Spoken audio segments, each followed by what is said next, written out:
Menjelang pemilu presiden 2019, persoalan utang pemerintah kembali memanas. Calon presiden nomor urut 2 bahkan melontarkan kritik pedas terhadap Menteri Keuangan. Kalau ibarat penyakit, saya sudah katakan stadium sudah cukup lanjut, sudah lumayan parah. Hutang menumpuk terus. Kalau menurut saya, jangan disebut lagi lah. Ada Menteri Keuangan, mungkin Menteri Pencetak Utang. Utang pemerintah di bawah kepemimpinan Jokowi meningkat relatif pesat. Sejak 2014 hingga 2018, utang pemerintah pusat naik 69%. Menteri Keuangan Sri Mulyani mengatakan, utang harus dilihat dalam konteks yang lebih besar. Yang dibandingkan itu ya tidak hanya nominal, kalau nominalnya ini bergerak tapi yang nggak dilihat nominal yang lain itu kan jadi membingungkan atau bahkan cenderung dianggap untuk menakut-nakuti masyarakat. Dilihatin hanya itu terus gitu ya. Jadi saya hanya ingin mengatakan yang disampaikan bukan sesuatu yang baru, adalah sesuatu yang logis, namun sebaiknya dilihatnya di dalam konteks yang lebih besar.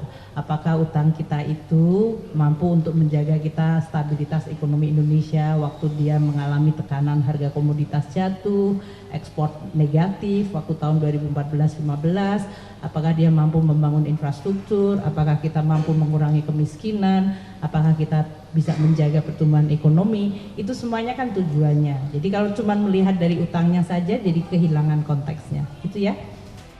Ekonom Indef Bima Yudhistira menilai masalahnya adalah pengelolaan utang yang memiliki sejumlah kekurangan.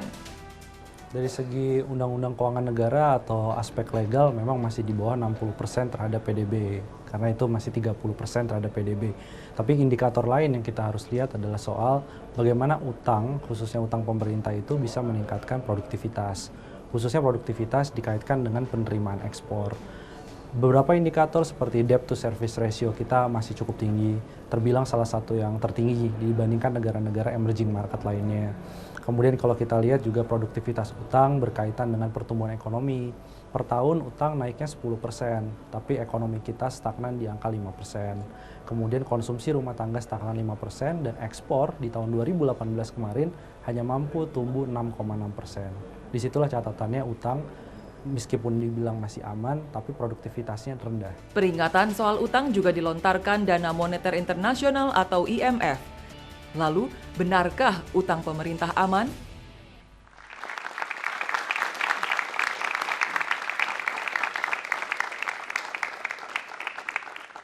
Selamat malam pemirsa, selama beberapa hari belakangan ini ada satu topik yang cukup ramai diperbincangkan oleh masyarakat Indonesia, yaitu mengenai utang Indonesia yang cukup besar, katanya meningkat sekitar 69% selama kurun waktu 4 tahun belakangan ini. Bagi sebagian pihak menilai bahwa peningkatan hutang ini bukanlah begitu masalah yang besar. Tetapi bagi yang lain pemirsa ada yang menilai bahwa peningkatan utang ini harus menjadi perhatian khusus, mengingat masih rendahnya tax ratio di Indonesia, tax pajak rasio maksud kami. Nah, hutang yang terus membengkak menurut sebagian pihak selama 4 tahun belakangan ini, apakah masih aman? Malam hari ini Indonesia Business Forum hadir dengan tema, utang menumpuk, masih amankah?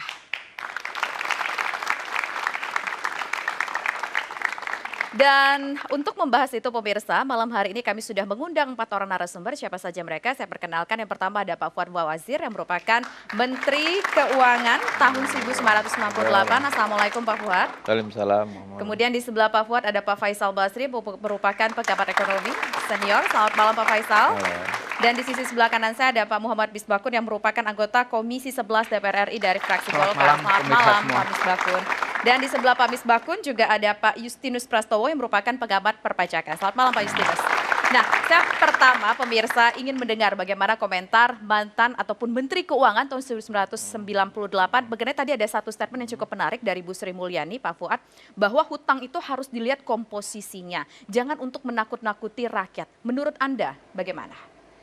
Tidak ada saya kira yang nakut-nakutin rakyat. Yang dibilang Bu Sri Mulyani itu tadi semuanya benar, cuman itu tidak kenyataannya tidak seperti itu. Teori yang dibilang itu betul, tapi kan beda. Misalnya saya bandingin gini biar ada gambaran ya. Dalam masa pemerintahan 10 tahun Pak SBY ya, itu rata-rata hutangnya itu per tahun 131 triliun per tahun ya. Sehingga kita tahu meninggalkan bulanannya kira-kira 10,9 triliun kalau dihitung bulanan begitu ya. Nah, tapi dia menghasilkan pertumbuhan yang bagus, 7%, ya kan? Semuanya itu indikasinya bagus. Kita yang paling utama pertumbuhan. Nah, sekarang ini tadi hutang selama 4 tahun pemerintah sekarang itu naik kan 69,4%. Kalau di rata-rata per tahun naiknya itu tinggi sekali kan, 17,4% per tahun pertumbuhan di rata-rata itu. Dan yang dari 131 triliun per tahun zaman Pak SBY itu, sekarang itu kan menjadi tinggi sekali karena kenaikannya itu 1.810 triliun dalam 4 tahun atau setahunnya 426 triliun. Berarti 330% dari zamannya Pak SBY. Tapi pertumbuhannya cuma 5%. Kalau dilihat dari impor tadi dibilang impornya naik sampai 22, berarti kita semakin bergantung. Padahal utangnya gede, tapi impor kita berarti semakin bergantung ke luar negeri 22% yang kemarin. Sedangkan ekspor cuma 6,6% pertumbuhannya. DSR kita juga buruk. Kalau dianggap yang standar itu nilai aman 24% itu DSR itu rasio ekspor terhadap kewajiban pembayaran kita kepada utang luar negeri ya. Karena itu kan perlu falas sebagian.